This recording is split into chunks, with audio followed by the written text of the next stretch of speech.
So my name is Tim Leberecht. I'm the CMO of Frog Design, of Frog. We actually removed the design from our name. And we are, just in case you don't know, just a quick intro. I know the clock is ticking, so I gotta be short with that one. We are a global innovation firm, and we help companies, mainly Fortune 500 companies, develop innovative products and services by combining research, engineering capabilities, strategy capabilities, and industrial design and interaction design capabilities. But the topic today is actually a little bit different. Oops.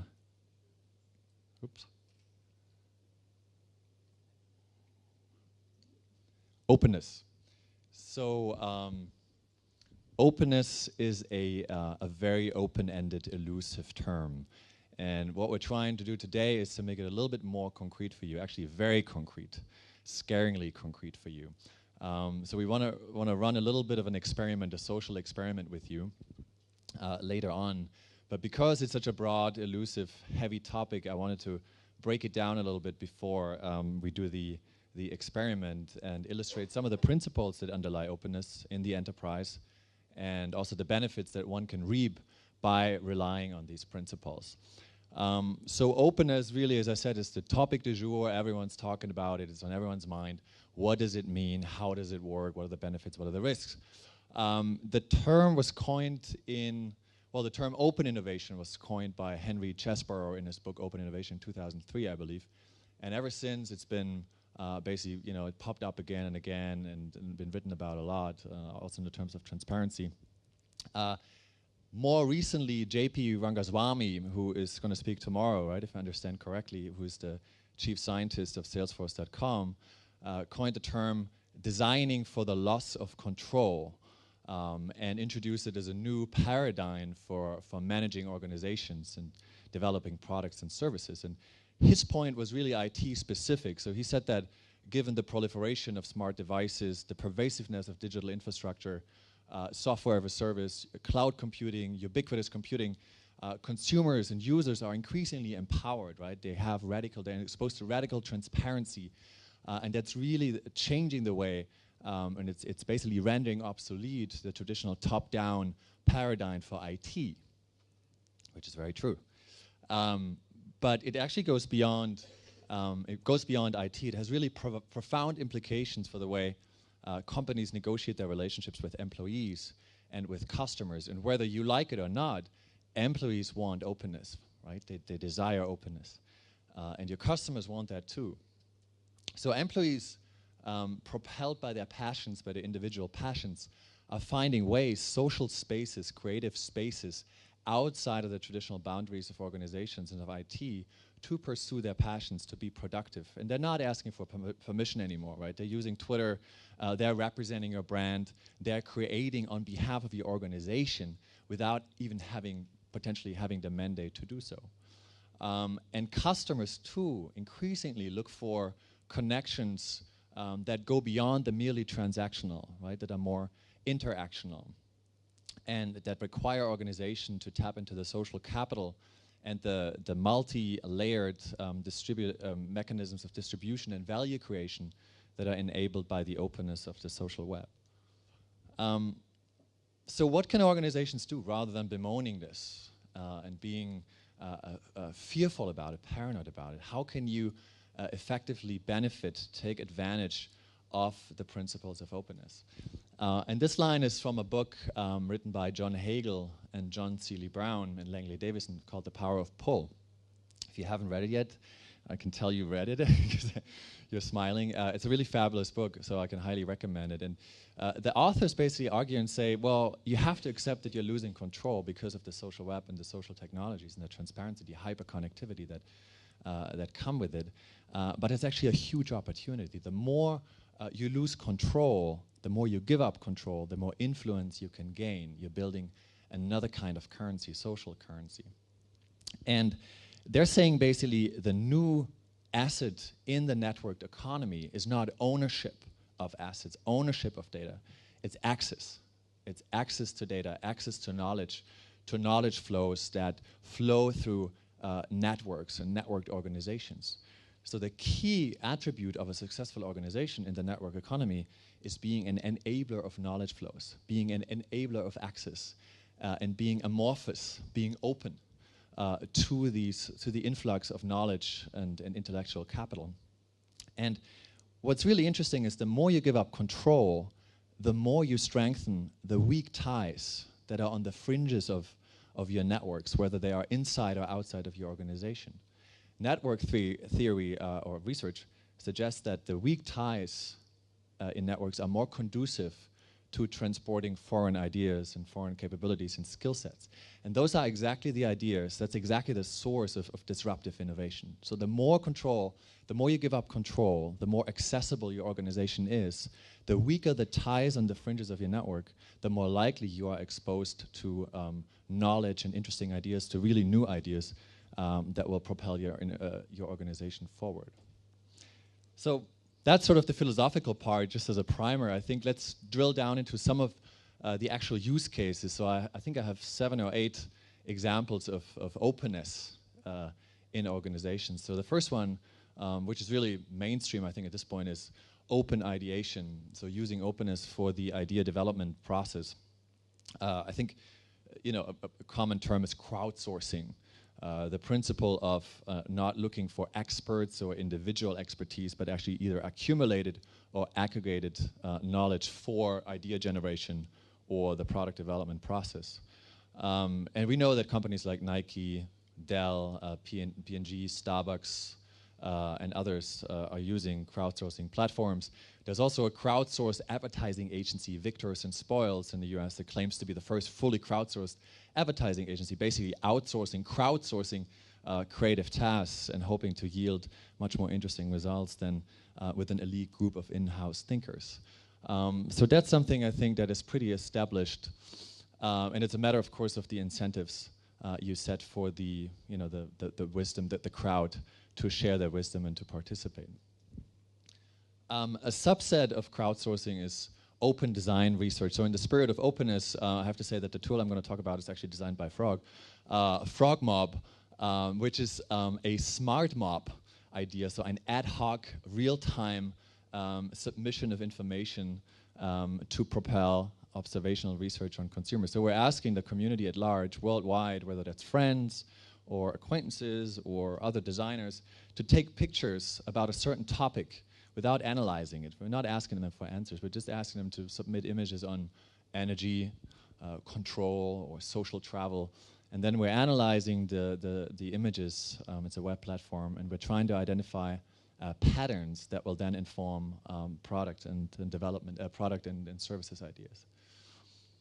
Open strategy is a little bit more extreme. So the idea that you break out of the annual strategy planning process, which is fairly arbitrary anyway. Why would you have an annual strategy meeting if the marketplace is moving so fast? You should have one every week, I guess. But also, why do you rely on a biased in-house group of thinkers and not bringing people outside of your organization?